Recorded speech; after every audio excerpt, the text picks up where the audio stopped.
directamente a lo que es al glande, ¿ya? Los labios, hay el número de dos labios, o sea, dos labios a cada lado, labios mayores y labios menores, ¿ya? Los pliegues de las pieles salientes, el tamaño es variable, constituida por lo que son glándulas sebáceas, sudoríparas, y es una zona bien inervada. El monte de Venus, ¿ya? Que es como una tipo almohadilla adiposa en lo que es la cara anterior de la sínfisis del pubis, cubierto por lo que es el vello púbico y provista por unas glándulas sebáceas y sudoríparas. Aquí en el monte de Venus vamos a ver de que el vello púbico para los hombres es de tipo androide, y para las mujeres es de tipo ginecoide, ¿ya?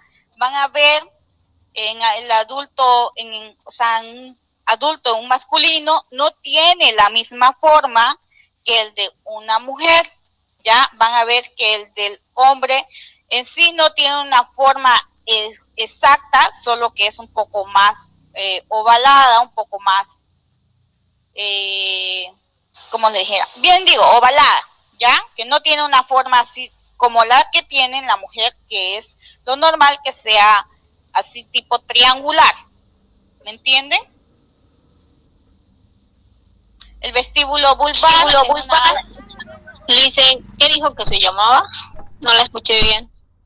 Ya, para los varones, el vello púbico de tipo androide, y para las mujeres es de tipo ginecoide. ¿Comprende? Ya. El vestíbulo vulvar, área en forma de almendra, perforada por lo que son 6 orificios, el meato urinario, el orificio vaginal, las glándulas de Bartolini o Bartolino, las glándulas parauretrales de Skene.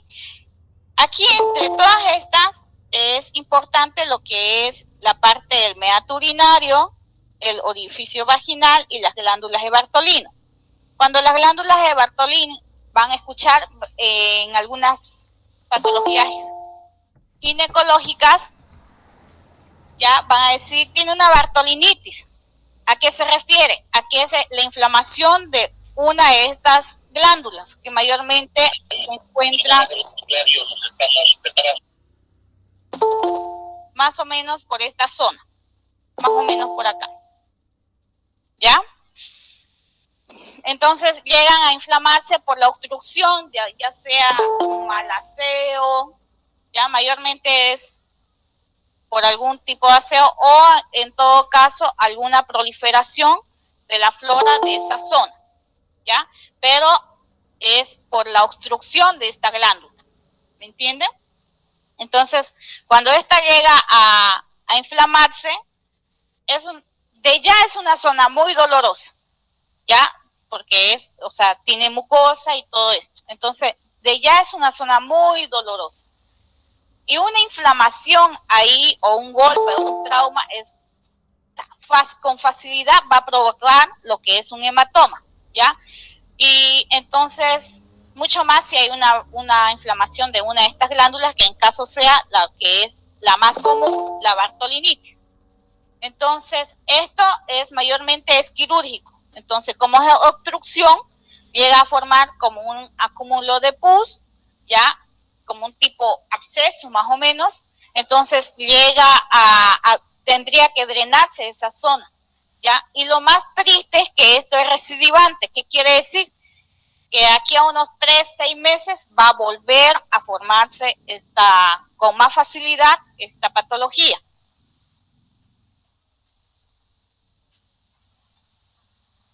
Entrando un poco más, lo que es la vagina es un conducto interno recubierto por una mucosa que comunica lo que es la parte de la vulva, el órgano externo, con el cuello o el cérvix. La vagina tiene la apertura externa que puede estar parcialmente recubierta por el himen. Se trata por un conducto elástico de más o menos entre 8 a 11 centímetros de longitud, y esta presenta o está formado de numerosos pliegues recubierto de una mucosa.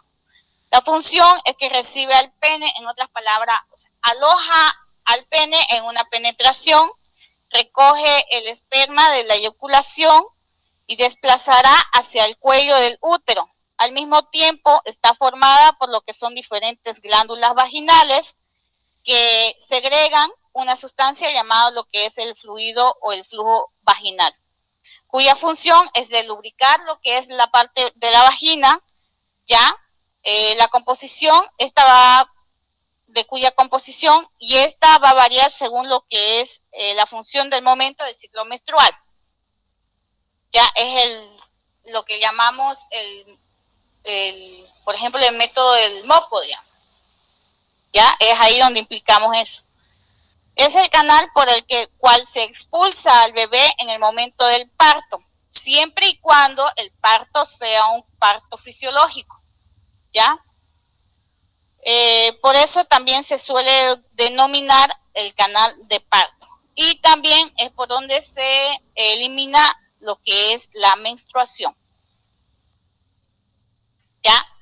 En esta parte vamos a decir que el canal vaginal, ya veíamos que tiene varias funciones. Una que es alojar lo que es el pene en el momento de la penetración o el coito. El otro es el momento que actúa o tiene la función como un canal como un canal vaginal del parto al momento de lo que es a dar a luz, ¿ya?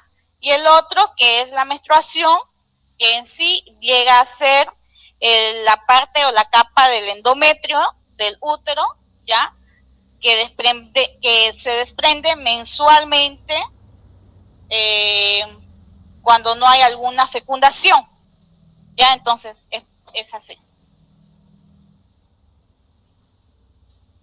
Esta zona llega a ser tan noble, digo tan noble porque, o sea, imagínense, es que salga por un canal vaginal donde tú lo ves tan estrecho, una cabeza de más o menos 35 centímetros, ¿no? Un cuerpo o un tórax más o menos de 36 a 37 centímetros de un niño, de un recién nacido. Y bueno, y de talla que mayormente son entre 47 y 50 centímetros de talla, ¿no? Y de peso, ni que se diga, podemos llegar hasta 4 kilos, ¿ya? Entonces, digo que es tan noble porque llega a tener esta elasticidad tan amplia, ¿ya? Es un poco traumático cuando o sea, para las mujeres primigestas que van a tener un parto fisiológico normal, digamos. Entonces, no es ya, más al contrario, no es tan traumático en las multi, o sea, las mujeres que ya han tenido más de 3 partos o 3 partos, partos normales. Entonces, es con mucha más facilidad. En las mujeres un poquito que somos más rellenaditas, tenemos lo que es la parte médica, por ejemplo, en la atención en sí, en el examen o en el control cuando ya estamos en dilatación. Entonces ahí es un poco complejo porque el que no le sabe hacer un tacto llega a confundir esta pared vaginal, ya donde llega a ser un poco, o sea, tenemos tanta cantidad de pared vaginal donde llega a confundirte en sí con la dilatación al momento de hacer el tacto, ¿entienden? Entonces hay lugares de trabajo donde muchas veces solamente están las enfermeras, ¿ya? Y de alguna manera tenemos que aprender a hacer el tacto, ¿ya? Por eso les digo, cuando llegue una señora que sea multi, que ya han visto que tiene varios bebés de manera fisiológica, o sea, un parto normal, que han tenido más de 3 o más partos normales, entonces van a tener mucho más cuidado. No es que, si bien es fácil, pero también es una caja de Pandora, porque esta te pueden llegar a dilatar entre 1 y 2 en cada hora, cada 45 minutos. No es lo mismo que una primi que llega incluso a tener una prolongación de la dilatación, ¿ya? Entonces, lo importante es que al momento del tacto no se dejen confundir con pared vaginal y en sí el cuello uterino. También el cuello uterino cambia la forma, incluso se hace un poco más, queda un poco más entreabierto, no es lo mismo que una nulípara o una persona que ha tenido cesárea. Entonces, queda entreabierto el cuellito y cuando estas pacientes ya han tenido 3 o más pacientes, o sea, más partos, ya llegan estas a quedar con el cuellito entreabierto, reblandecido. Entonces, si tú haces un tacto al momento de una contracción, de una muy buena contracción, entonces esta te puede confundir, te puede decir, sí, está completa, y sin embargo el paciente o la paciente está entre 5 o 6, digamos. Entonces, por eso hay que tener cuidado, ¿ya? Eso es para cuando ustedes estén trabajando y ya tengan la oportunidad de hacer un tacto, o sea, háganlo bajo supervisión, que les enseñen, porque nadie está de más, o sea, no está de más que aprendamos algo siempre. Y mucho más si no sabemos un trabajo seguro donde vayamos a tener, Dios, o sea, a lo mejor Dios te manda allá hasta Mangantapio, donde solamente vos estás y estás para 1000 personas, ¿me entienden? Entonces, ahí sí o sí tienes que aprender a hacer de todo.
Le cuento que no es tanto, o sea, el hecho de decir, porque es lo que usted me dice, es que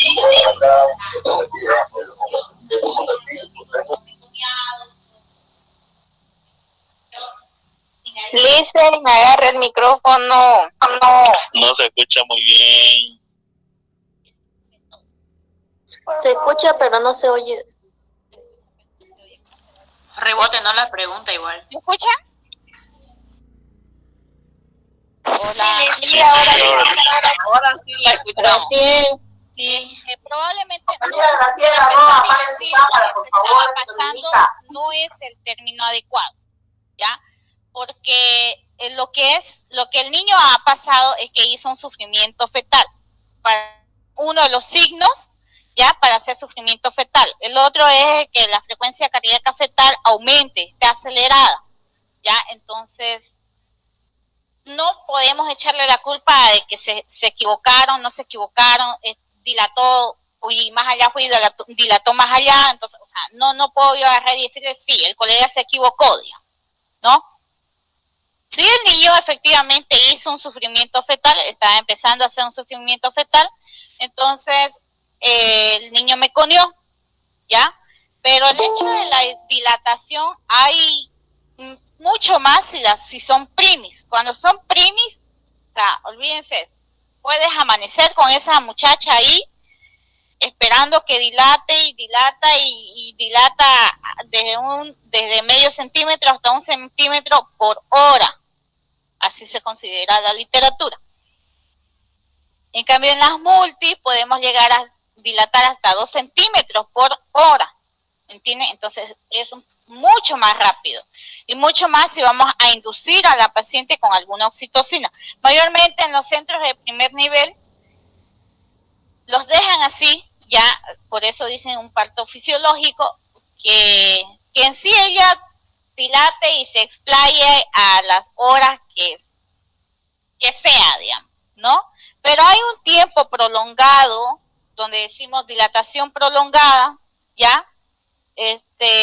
O estacionaria, donde llega la paciente y no dilata, llegan 5, llegan 6, digamos, 6 a 7, ¿ya? Y ha estado toda la noche esa paciente entre 6 y 7, entonces para oreja, porque esa paciente, el niño está haciendo un sufrimiento fetal, tal vez ya vaya a aumentar los latidos del bebé arriba de 150, 160, entonces hay que parar oreja y probablemente el niño ahí vaya a salir meconeado.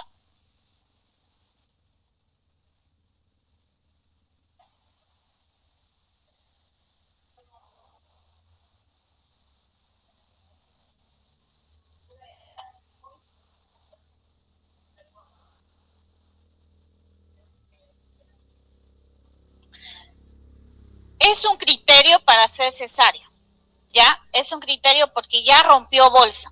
Y dentro de las 6 horas podemos llevar a un parto normal, ¿ya? Pero después de las 6 horas es probable que eso se haya contaminado y sí o sí hay que entrar a hacer la cesárea, ¿ya? Ahora, es algo, bueno, ningún embarazo es igual, dicen, es verdad. Se me hace raro de que no haya venido contracciones, no haya venido dolores, ¿ya? Ahora es mucho más difícil cuando hay ruptura de membranas, ya a lo que llamamos, ¿cómo es? Rompió la fuente, dicen, ¿no? Entonces, es un poco más difícil incluso hacerlo el parto fisiológico, porque media vez el niño ya no tiene esa lubricación, ya no tiene esa bolsita que va al momento de la contracción, va empujando y va haciendo un camino un poco menos traumático para el canal vaginal. Entonces, hay ruptura de las membranas y las caderas llegan ahí, no le llaman, a enclavarse, ¿ya? Entonces, se queda ahí. Es muy difícil que vaya a estar en un niño. Es hasta más traumático para la mujer. Peor si la mujer es primi. En este caso, ayer me tocó un parto normal, ¿ya? Entonces la paciente, yo llego, eran las 2:30, me dijeron, está entre 6 y 7, mentira, la paciente ya estaba en 8 o 9 ya era primi y la señora, yo sé que las mujeres mayormente, no mucho más si son jovencitas, yo les tengo miedo a las mujeres cuando están calladitas en el tema de la dilatación, o sea, les tengo pavor, porque se me desfiguran, es en sala de parto, se van a dar cuenta que esas mujeres más calladitas, realmente pierden los estribos y el control en sala de parto, comprendo, por el mismo dolor y todo. Nunca lo he pasado, pero por el mismo dolor me imagino de que llegas hasta, no sé. Entonces, esta pacientita, le digo, voy, la veo y me dice, me duele. A ver, cálmese, y ya le expliqué y le enseñé cómo teníamos que hacer y todo. Cuando vayan, nunca sean, porque eso es la palabra, ser atrevido, ¿ya?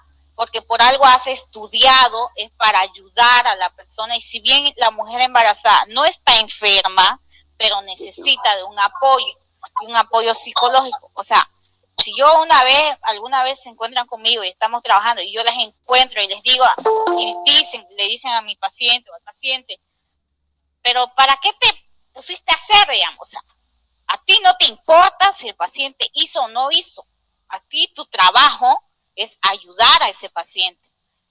No te tomes el atrevimiento de meterte en su vida sexual, digo yo, ¿no? Entonces, es feo, hasta ordinario se ve por parte del personal, se ve que es bajo en actitudes, pobre en lo que es tal vez hasta de conocimientos, y la misma paciente te puede denunciar, y creo que no te gustaría que en tu mismo trabajo te den un memorándum de llamada de atención por maltrato psicológico, porque no deja de ser un maltrato psicológico. A ti no te importa si el paciente, su vida sexual, simplemente. No sé si estarán de acuerdo, no sé. Respeto lo que vayan a decir y lo que vayan a opinar. Pero si alguna vez nos llegamos a topar en algún trabajo y yo escucho así, yo me voy a encargar de ese personal. Y siempre es lo que yo digo, porque yo soy mujer, y ante mujer no me gustaría que me digan así, ¿me entienden? Y al que todos tenemos hijos, o tienen hijos, y tienen hijas mujeres donde no les gustaría, ¿ya?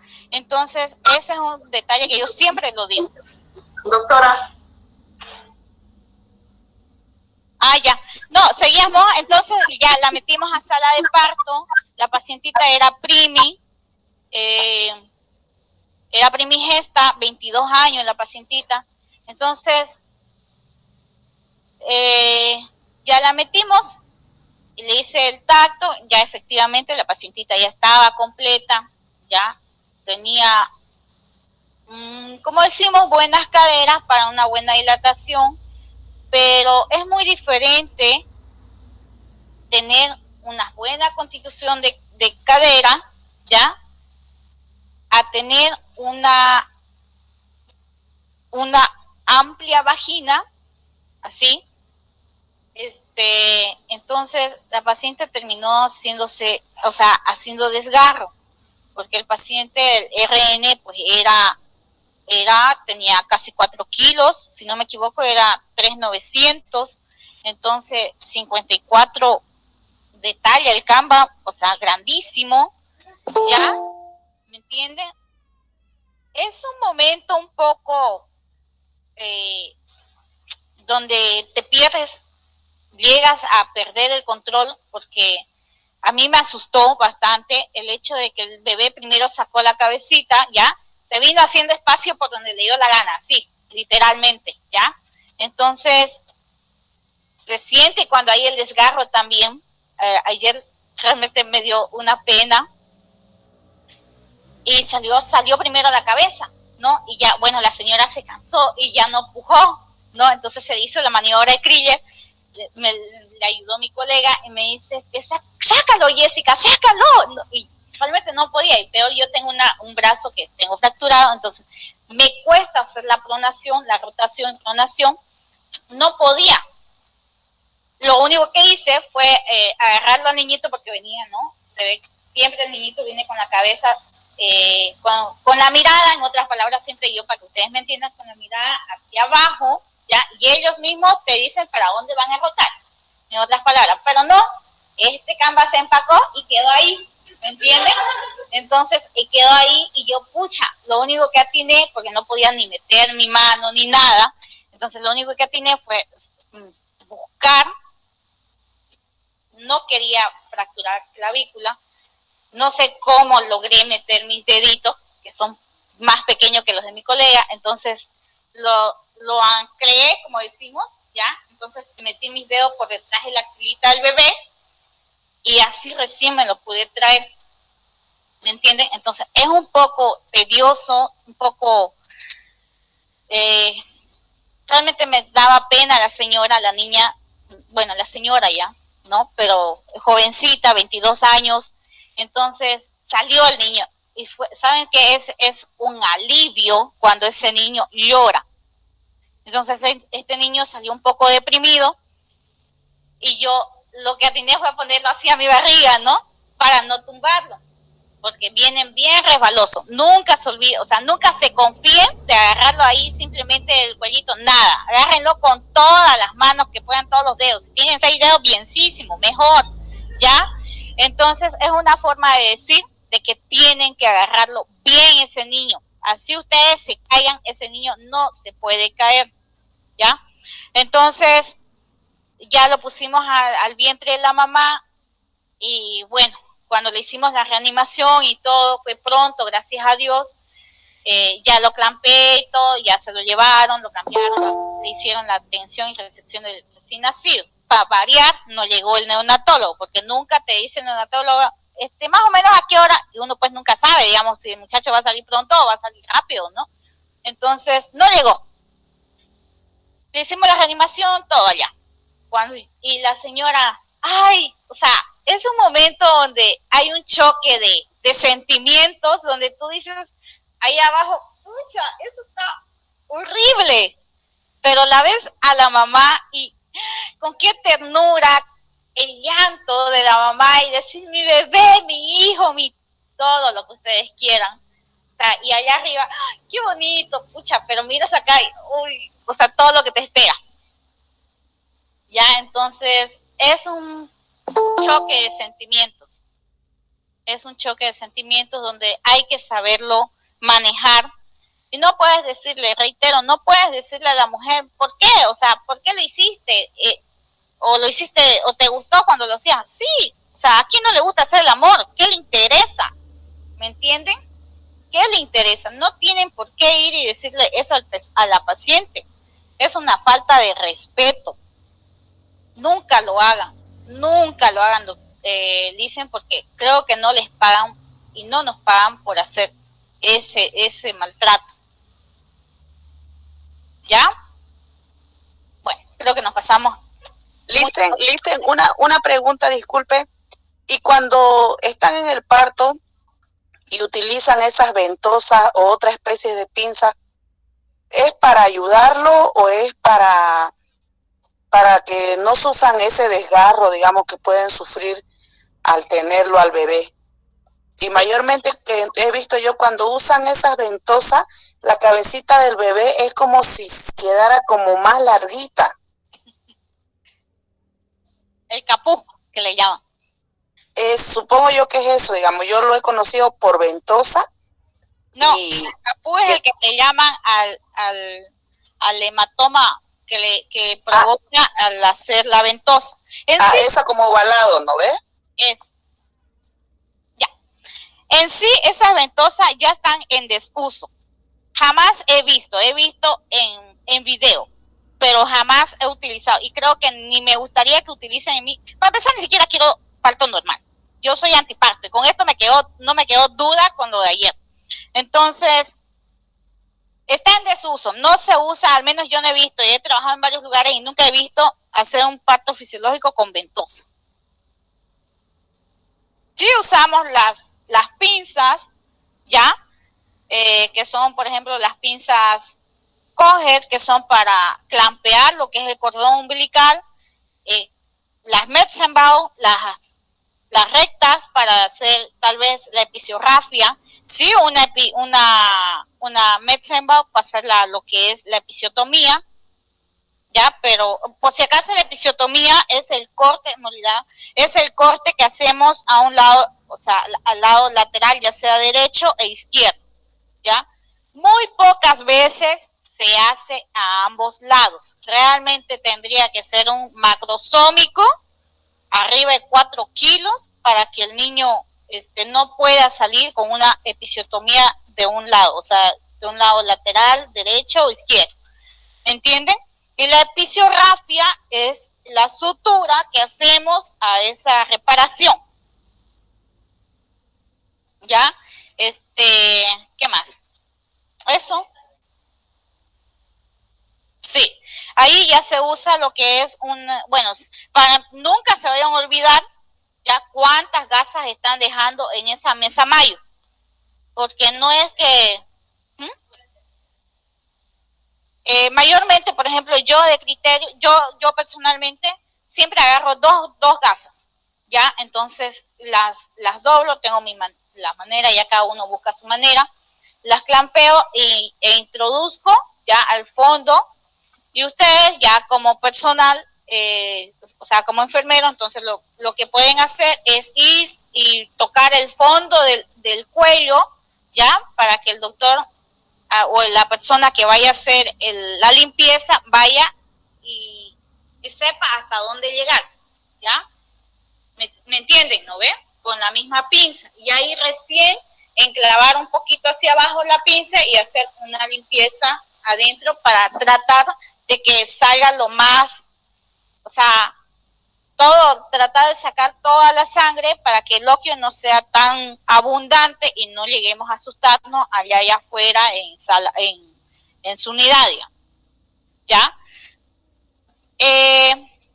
Yo personalmente, recién ayer lo hice realmente lo de la pinza aro y todo eso, muy pocas veces lo hago porque no me gusta. O sea, siento que no voy a dejar bien limpio ese útero. Entonces lo que hago es cambiar de guantes, hacerme otros guantes estériles, liarlo a mis dedos, y como mi mano es pequeña, ya, y si salió un muchacho con una cabeza de 35 centímetros, pues la mía, mi mano que no es más de 10 centímetros, entonces introduzco y ahí realmente ya limpio todo, ¿ya? Entonces no he tenido ningún problema con mis pacientes, y más al contrario, hay menor loquio. Ya el paciente entre 4 o 5 horas y la paciente está parada y está haciendo sus necesidades normales, ¿me entiende? En cambio, cuando no hay esta buena limpieza, puedes llegar a tener la formación de coágulos adentro. Entonces es un poco más tedioso y puedes llegar a confundirte, a hacer una atonía, ya donde haya una hemorragia profusa y no puedas calmar, digamos. Entonces puedes confundir si no hay una buena limpieza. Bien, tanto hablamos de parto y aquí llegamos. El útero, también llamado como matriz, es un órgano ginecológico interno, es el de mayor tamaño. Se trata de un órgano muscular hueco que mide entre 8 centímetros de longitud y 5 de ancho, con una forma de una pera invertida. Su principal función, dice, es albergar a lo que es el feto y la placenta. Durante todo el embarazo consta de 2 partes diferenciadas entre lo que es el cuerpo del útero, ya el cervix o el cuello cervical. Era lo que les decía, el fondo. Acá es el fondo, entonces ustedes llegan claro, a nivel abdominal, que más o menos lo van a encontrar a nivel umbilical o supraumbilical, la cuestión del útero. Entonces ustedes van y agarran y presionan ahí esa zona, no muy fuerte, sino hasta que llegue la otra persona e introduzca lo que es la pinzada con sus gasitas y empiezan a limpiar desde el fondo del cuello hasta que vaya saliendo, tratar de sacar todos los loquios, ¿ya? Estas tienen sus capas, ya decíamos que era el endometrio, la mucosa del útero, miometrio, lo que es la parte más gruesa muscular, es el músculo liso por si acaso. Por eso es que damos algún antiespasmódico cuando hay contracciones en una amenaza de parto prematuro. Entonces damos antiespasmódico. ¿Por qué? Porque el antiespasmódico actúa a nivel de músculo liso, ¿ya?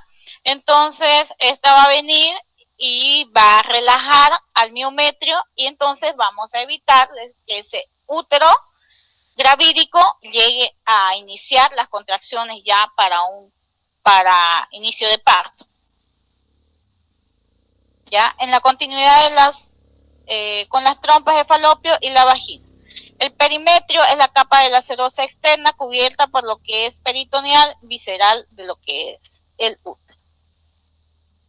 ¿Hay un dibujito? Sí. Cavidad uterina, el endometrio, miometrio y lo que era serosa.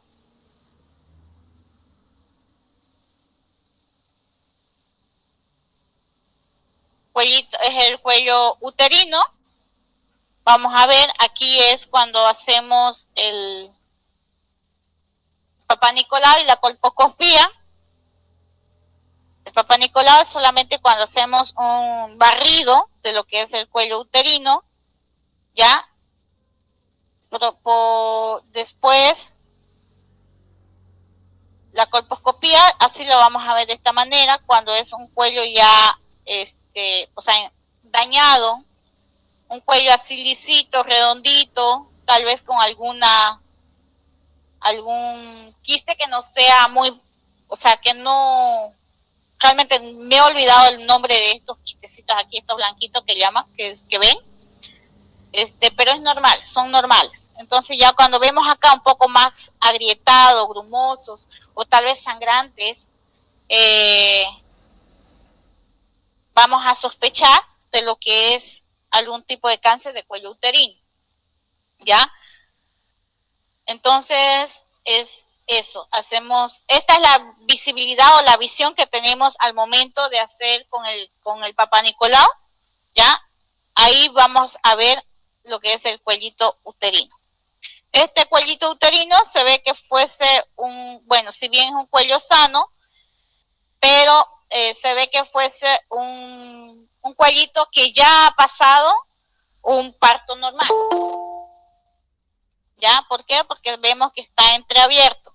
En cambio, cuando es un cuellito de una nulípara, vamos a ver que es así, cerradito, redondito, cerradito.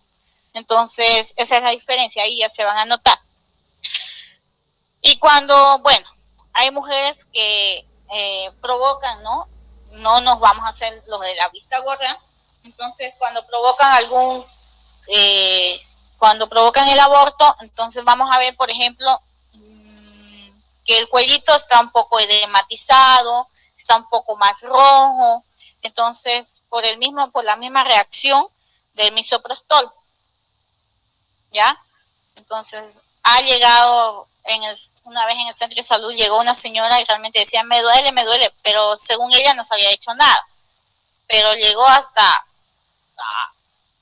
claro, llegó sangrando y todo, pero lo curioso es que la señora dijo de que no se había introducido nada, pero llegó y la ropa interior tenía un olor a orégano. Entonces, pues como es antiplaquetario, ¿no? Provoca de alguna manera sangrado. Y ella a toda costa quería retirárselo, ¿no? Pero te creen tan ingenuo, tan, no sé qué llamarlo, que te digan, no hice o no, yo lo quiero, qué sé yo, pero realmente llegan con las manos en la masa ahí. Ya, entonces a esta clasificación de aquí, por ejemplo, aquí diríamos que es normal. Aquí sería un NIC 1, ¿ya? Un NIC 2, un NIC 3, que así se llama para hacer lo que es la clasificación de Papá Nicolau, ¿ya? Tal vez en un NIC 1 te vayan a dar algún antiinflamatorio, que es normal, que alguna Escherichia coli, tal vez, que es la más común en las ITU, te vaya a dar el doctor. Ahora un NIC 2 probablemente te vaya a decir, ¿sabe qué? Usted, mamita, me vuelve al control en unos 3 meses, ¿ya? Entonces te vuelven a hacer un Papá Nicolau. Y ya en un NIC 3 ya te van a decir que lo más prudente es, aquí el protocolo es que te mandan al oncológico, ¿ya? Entonces allá ya en el oncológico te hacen el descarte, no es que llegas allá y vas a hacer quimioterapia, vas a hacer radioterapia, no, pues las mujeres tienen ese chip, esa idea de que te dicen es un NIC 3 y probablemente hay un alto riesgo, no, allá llegan y te hacen nuevamente el Papá Nicolau y ya un poco más, como les dijera, se me fue la palabra, más minuciosos los exámenes, ya, entonces ahí te dan el descarte realmente. Ya si es, pues, lamentablemente, un NIC 3, efectivamente, entonces ya ahí hacen su protocolo, ya te derivan, ya sabrán dónde y todo. Pero si no, te mandan de nuevo, te hacen la contratransferencia a tu centro de salud y ahí haces el control cada 6 meses o cada año como debe ser.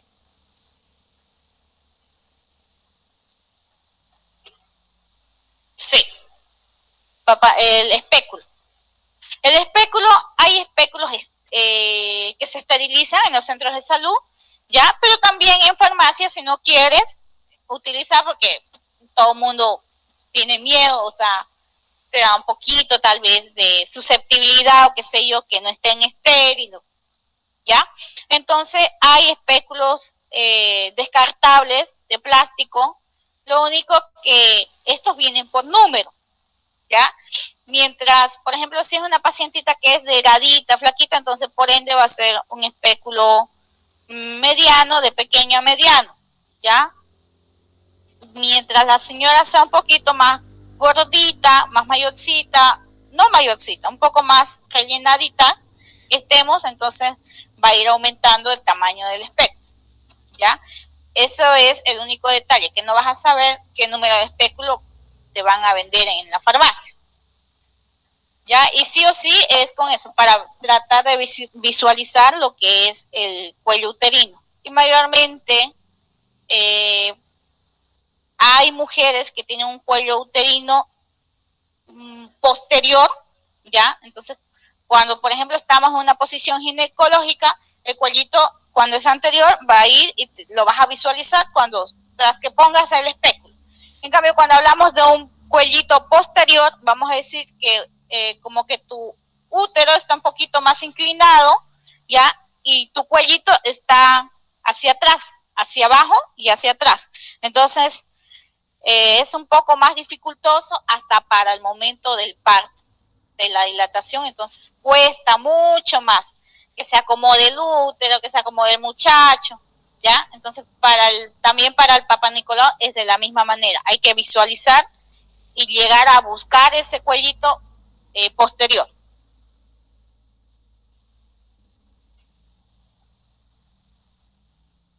No desde los cuantos años, desde los cuantos años usted inicie su vida sexual desde ahí. Porque hay personas, bueno, hay mujeres que inician desde los 13, 14 años, ya sea muy aparte porque ella lo decidió o porque hubo algún producto de violación, entonces desde ahí, ¿ya? Y cuando vayan a hacerse el Papá Nicolau, decirle a la mujer, a la paciente, de que tiene que hacerse al otro día el Papá Nicolau, entonces uno de los requisitos, por si acaso, es no tener relaciones sexuales 3 días antes. Ya no es que uno va a llegar y va a limpiar todo lo que dejó ahí, digamos, ¿me entiende? Porque, pasa, les cuento que pasa.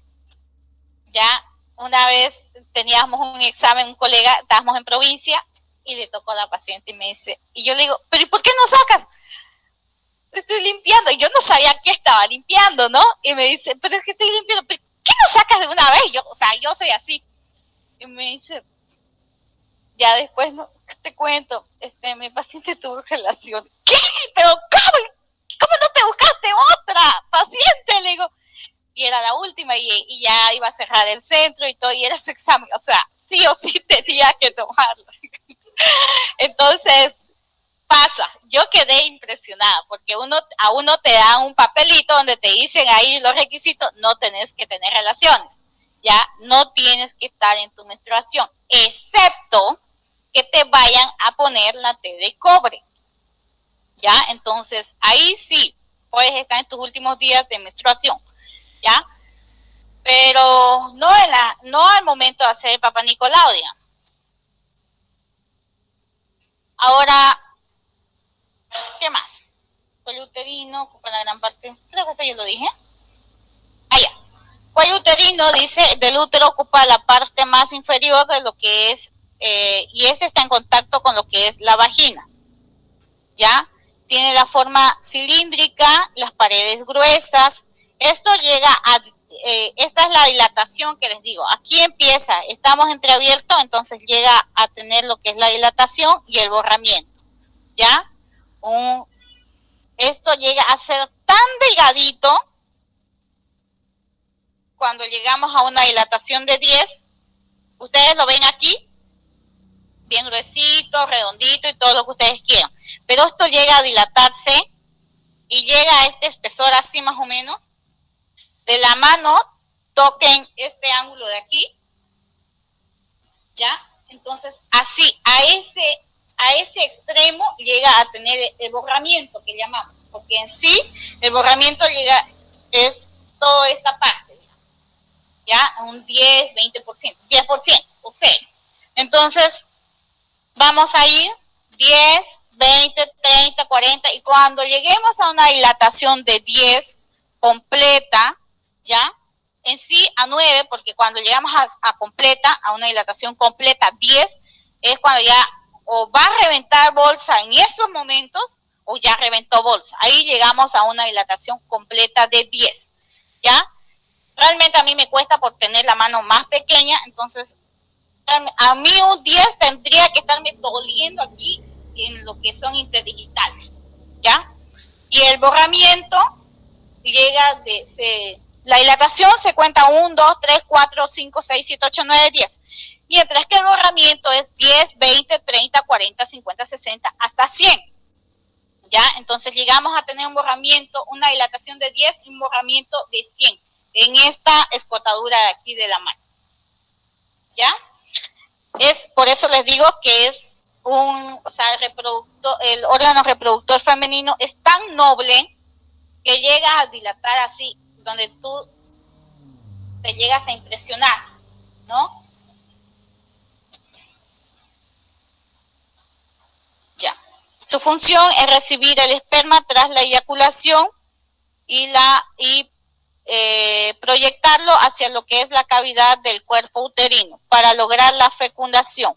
Durante el embarazo se cierra mediante un tapón de mucoso y se aísla un saco amniótico del exterior para protegerlos de las posibles infecciones.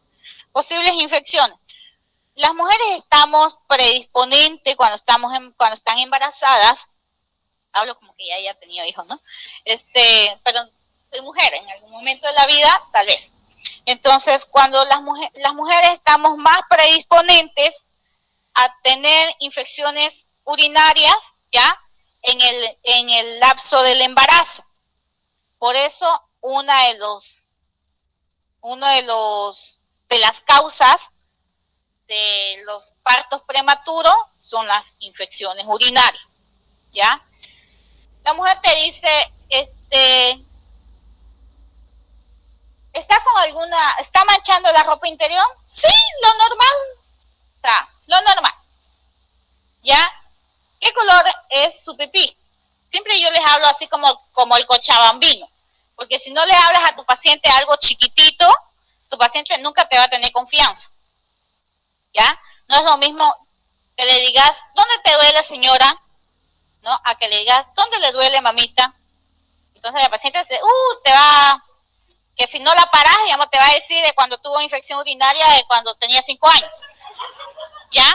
Entonces, es así.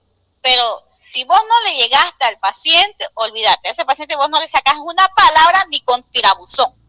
¿Ya? Entonces, tienes que saberle llegar. Entonces te dice la paciente, ¿y qué color es tu orina, mamita? Lo normal. ¿Pero qué color? Amarillo. ¿Amarillo qué? Amarillo tecito, amarillo manzanilla, amarillo agua, color transparente. No, así amarillo tecito. No, señores, no se dejen llevar que amarillo tecito. Amarillo tecito, esa paciente está con una infección urinaria. ¿Ya?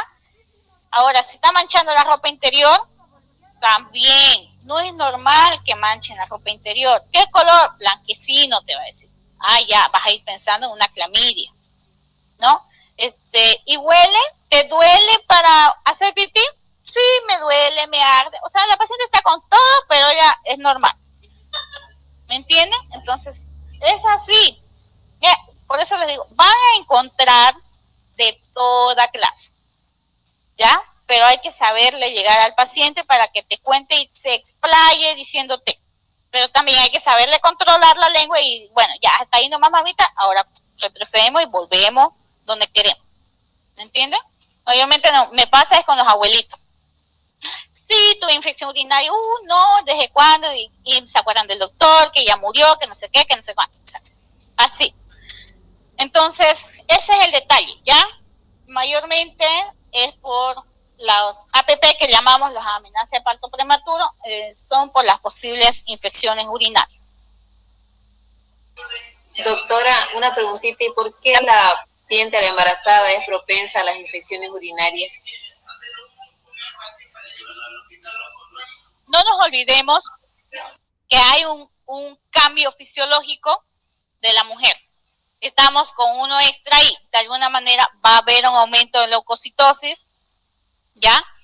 Es fisiológico que tenga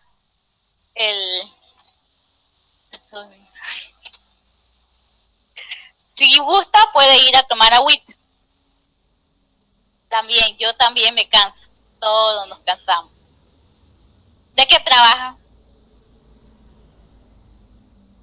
¿Cómo? Ferretería. Qué bueno. Es un buen inicio. Todos. Yo cuando salí de enfermería, yo realmente no quería. Mi mamá se fue a España y me dice mi padre, vas a estudiar enfermería. Pero papá, no me gusta. No, vas a estudiar, no hay quien ponga inyección, me decía. Era su idea, ¿no? Entonces, y todo el mundo venía, señora, está la señora tanto. No coloca. Escucha, mi padre me mandó y todo. Sí, mi mamá era enfermera. Entonces, yo en colegio, y mi mamá no estaba. Yo en colegio, y iba en las mañanas al colegio, en las tardes me ponía a hacer todos los oficios de la casa, ahí aprendí, mis 17, 18 años aprendí que el hombre se recibe con comida, ya, que hay que esperarlo con cena. ¿Por qué? Porque mi papá es patriarcal, entonces era lo que te esperaba y decía, ¿y dónde está la comida?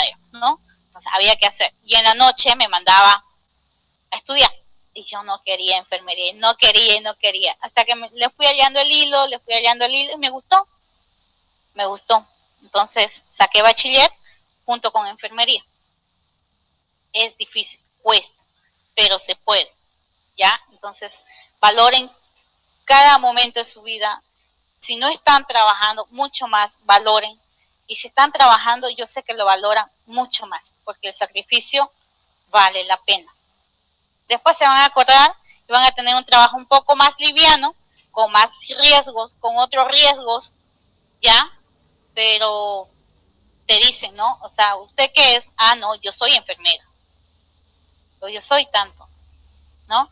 Y siempre te van a buscar, nunca te va a dejar de caer trabajo, por lo que en esta vida, borracho y enfermo, es lo que hay. Siempre.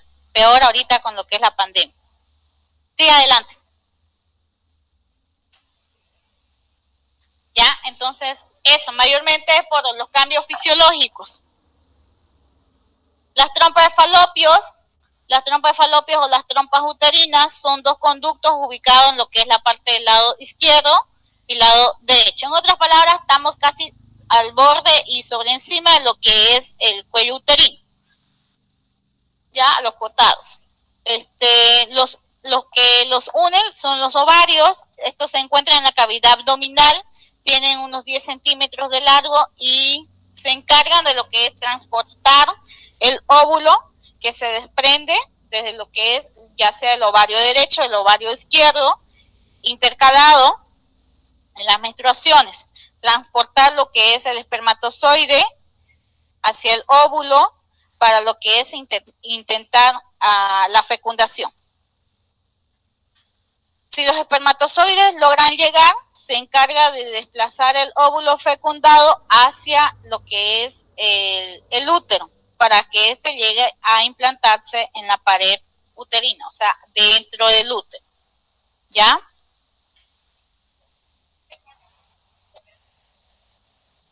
En esta zona. Por aquí se va a introducir, esto es lo que es la parte del canal vaginal, cuello uterino.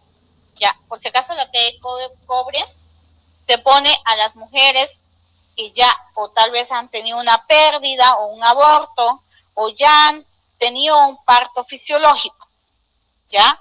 No es lo mismo una persona o una mujer que sí tiene una actividad, o sea, una vida sexual activa, pero que ese útero jamás se ha estrenado, digamos.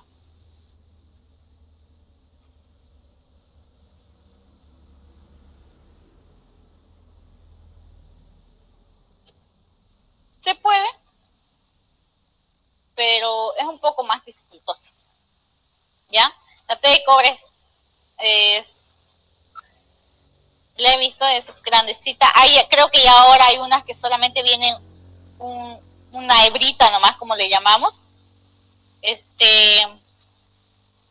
Había, ya no, y ahora el gobierno.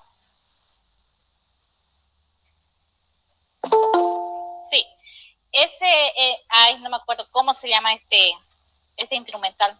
Ay, me he olvidado. No lo uso casi. Entonces, ese instrumental llega a medirte lo que es el cuello uterino, desde el cuello uterino hasta la base, para ver a dónde va a llegar o hasta dónde te van a cortar los hilos. ¿ya? Entonces va como con una broquita o una bombillita, más o menos así, con su guía, y en la puntita está la T de cobre, ¿ya? Entonces va la bombillita, introduce, ya está medido, supongamos que ya está medido, ya, desde acá hasta acá, entonces ya lo introduce, va y lo larga la T de cobre aquí adentro de lo que es el fondo del útero, ¿ya? Entonces acá te lo llega a cortar el hilito, ¿ya? Siempre quedan 1 o 2 centímetros más o menos de hilo afuera, ¿ya? Para que tengan la guía al momento de sacar también la T de cobre.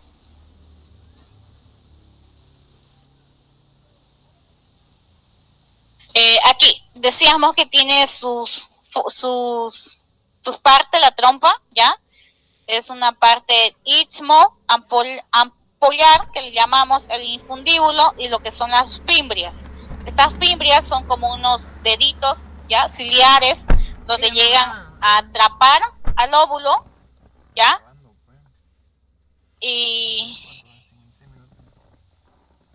lo desplazan cuando ya es fecundado, lo desplazan por esta área y viene y ¡pum!, cae aquí. ¿Ya? Y aquí empieza a implantarse el muchacho. ¿Ya? Ahora, cuando llamamos un embarazo ectópico,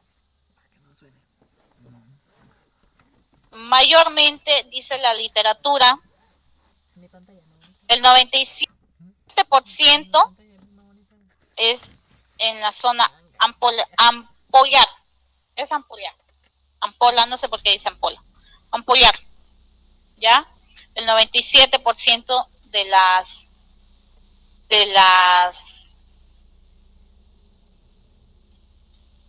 veces, o el porcentaje, es en esta zona donde llega a formarse el embarazo ectópico.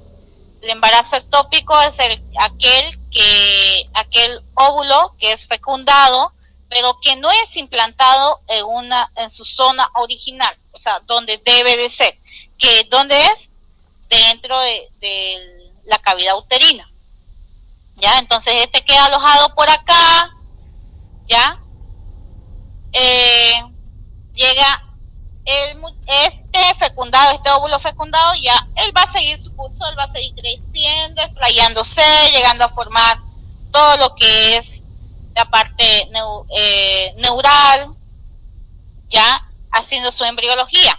Entonces llega un momento en que esta zona presenta dolor, ya, llega a inflamarse. Entonces hacemos una ecografía, vamos a ver que esta zona está como como una pelotita, pelotoide le llamamos. Y si es en el lado derecho, podemos llegar a confundir en mujeres con una apendicitis, con un quiste, ya, con una EPI. Entonces, wow, ¿qué se hizo? Entonces eso, ¿ya? Pero hacemos lo que son la prueba de embarazo, ¿ya? Que es la hormona, la HCG. Entonces la coriónica humana, y vamos a ver que está elevada.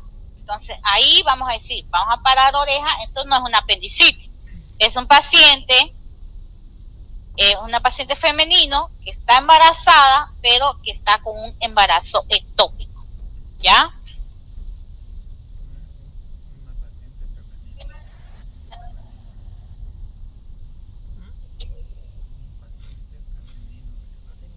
Ya.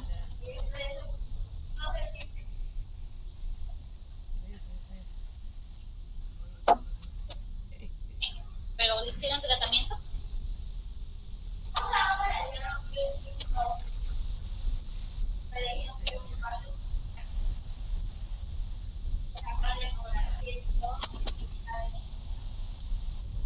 Pero a los 10 días, incluso ya en los 10 días puede llegar todavía a migrar. Es muy pequeñito. Podemos llegar a migrar, ¿ya? Los ovarios son unas glándulas sexuales femeninas, en concreto de dos, de forma ovalada, yo digo siempre de forma de frijolito para que nos entiendan,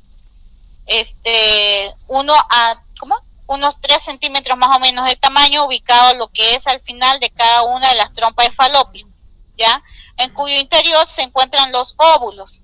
Cada ciclo menstrual, uno de los óvulos de los dos ovarios, ya, completa su maduración y atraviesa lo que es la corteza para hacer desprenderse en el interior de lo que es la trompa de falopio, a la espera de un gran cacique que vaya a ser fecundado por el espermatozoide. ¿Ya? Dentro de los ovarios se distinguen entre dos zonas, una zona ovárica y una medular. Dentro de lo que es la corteza ovárica es donde se maduran los óvulos y se producen lo que son las hormonas sexuales, esencialmente lo que es el estrógeno y la progesterona. ¿Cuál es la hormona sexual masculina? No sé cuál. ¿El estrógeno? Sí. Masculino. Progesterona. La testosterona.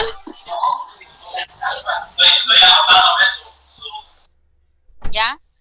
Y en la médula es, bien colega, es la testosterona. La médula es una zona interna del tejido conectivo que acoge en su interior los vasos sanguíneos y los vasos linfáticos, así como lo que son las transmisiones nerviosas. Los ovarios están protegidos por las fimbrias de las trompas, por los cilios que les decía, ¿ya? Y sujetos por el cuerpo del útero, a las trompas y a la pared abdominal, ligados o están sujetos por 5 ligamentos distintos de lo que es para tener la fijación ovárica.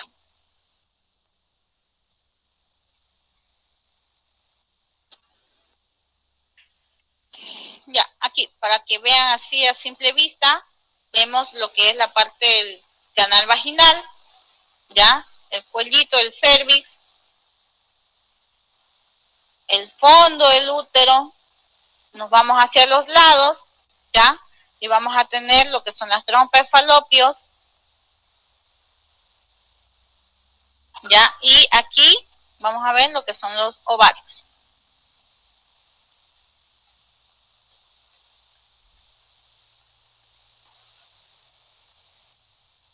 ¿Hasta ahí alguna pregunta? Ay, ¿qué se nos fue la hora?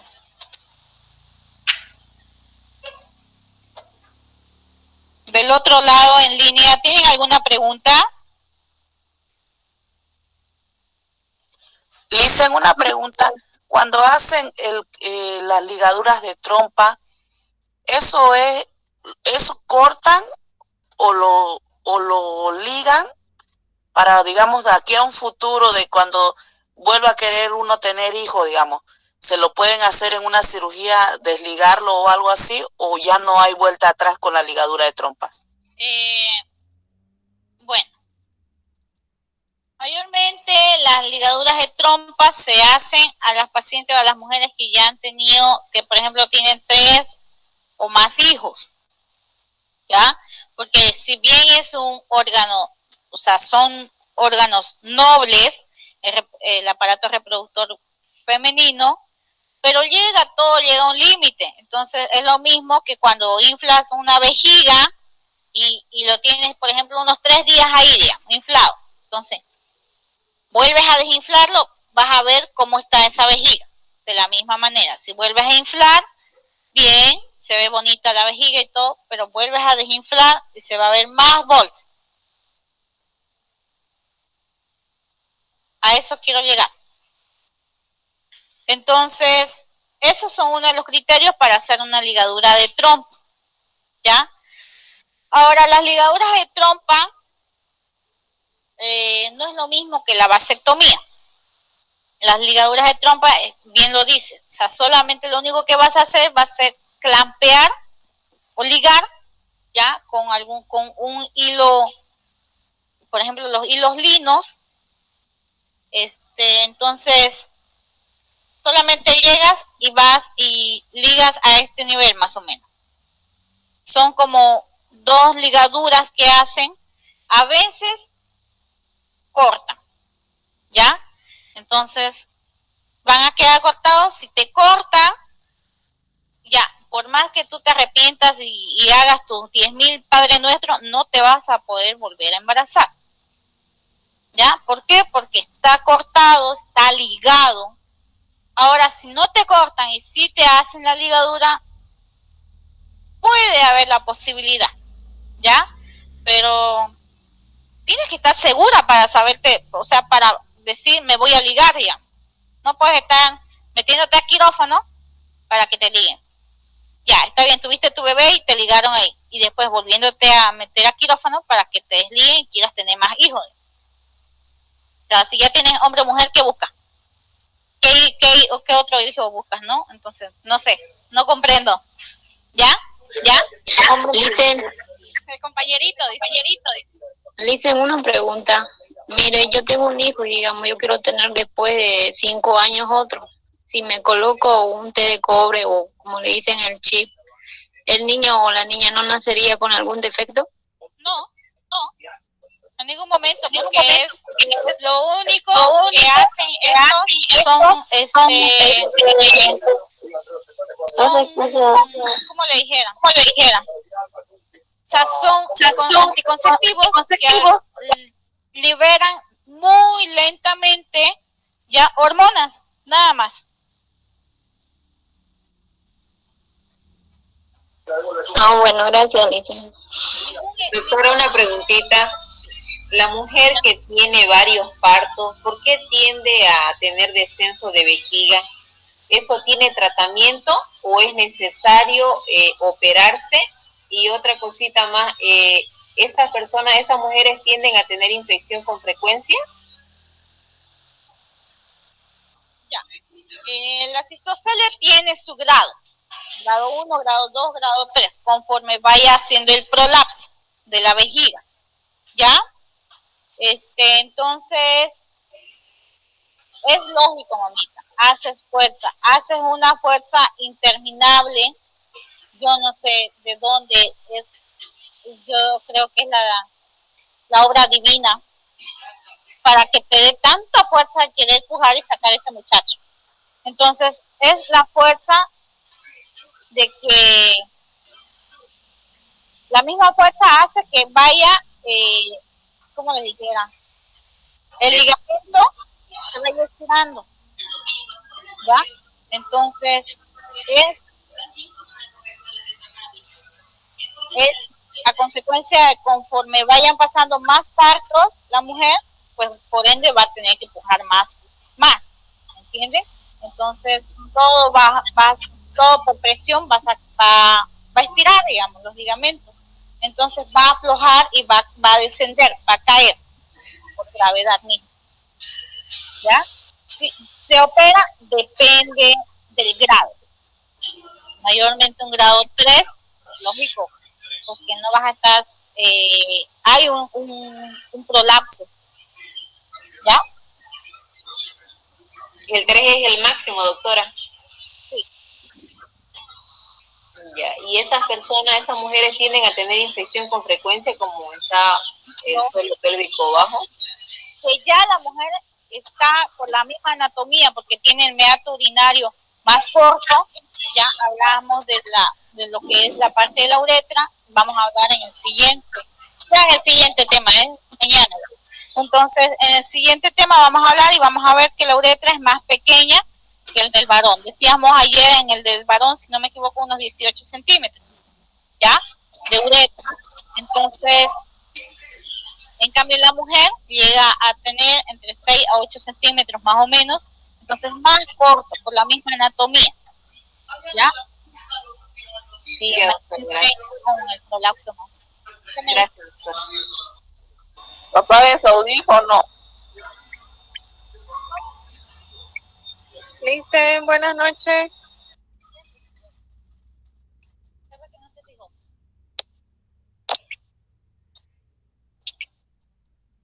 Dicen,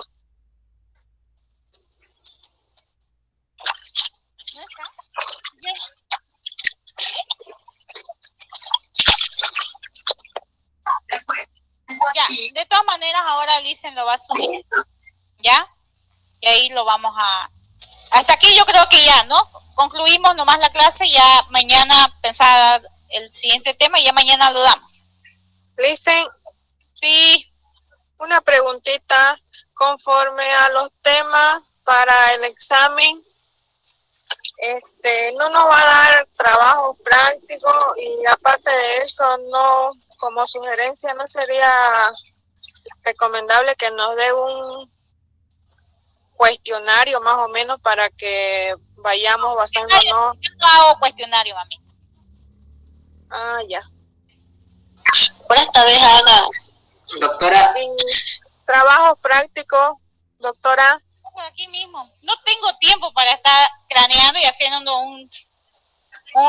o sea, ni idea, no tengo tiempo para eso.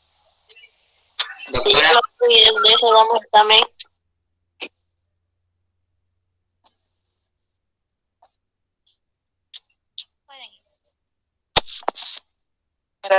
Doctora, que no va a ser cuestionario, no insistir, pues no.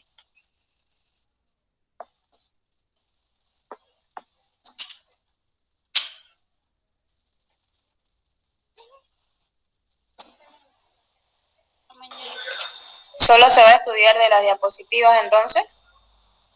Sí, la vamos a dejar ahora las diapositivas, no tenga pena. Hasta luego. Hasta luego, licenciada. Ya, gracias, Licen. Hasta luego. Gracias. Hasta luego, Licen. Hasta mañana, Licen. Hasta mañana. Hasta mañana, Licen. Mañana, Licen. Hasta mañana. Chao, Licen.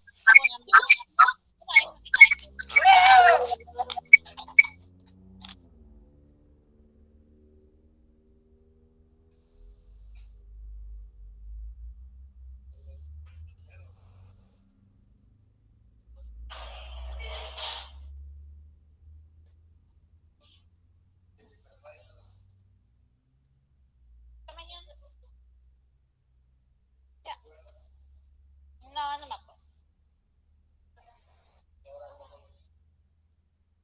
Pero ahora lo vamos a... Ya, tal vez. No, lo vamos a subir ahora. El dice no sube.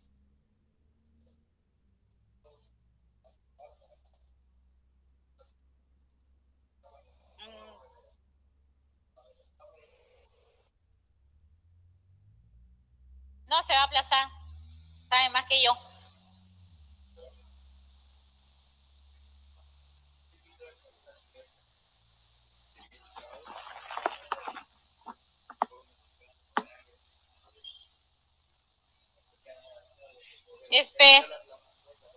Ajá.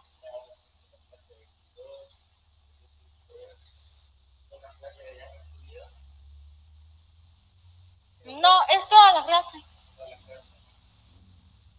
Toda la clase. No, no.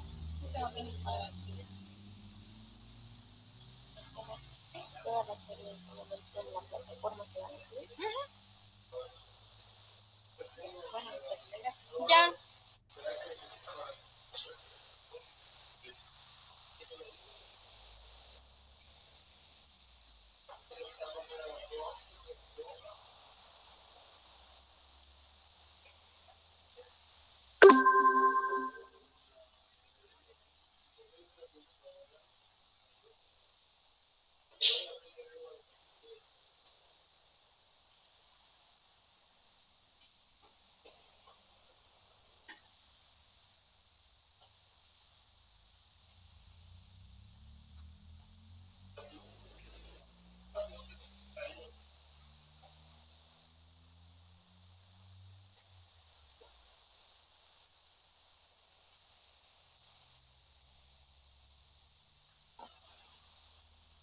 No faltó firmar nada, ningún DM11. Creo que había un DM11, no sé si que lo hicimos el de traumato.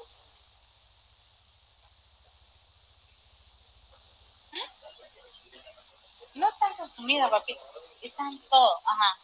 Si yo estoy 2 horas ahí. Si es 1 hora y media.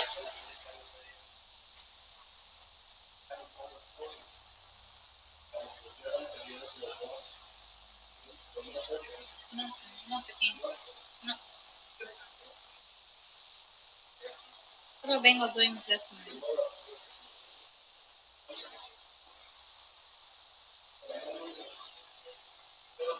Hasta mañana. Ya, hasta mañana. No tengo yo WhatsApp, nadie.